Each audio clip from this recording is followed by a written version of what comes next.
High সবাইকে। এখন তো খুব ঠান্ডা পড়ে গেছে, আর এই শীতকালে সবার ঘরে ঘরে সর্দি কাশি লেগেই আছে। তো এই আমলকির প্রাশটা খুব ভাইরাল দেখছি, তাই আমিও বানিয়ে ফেলেছি দেরি না করে।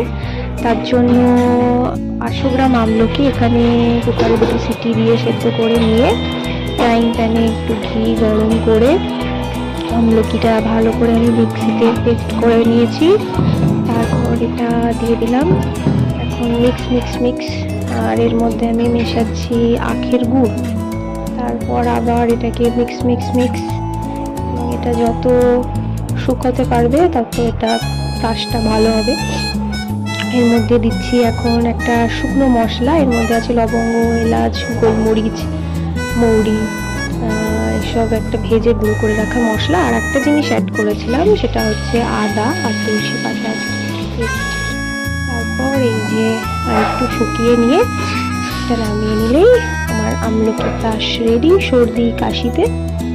Enjoy it.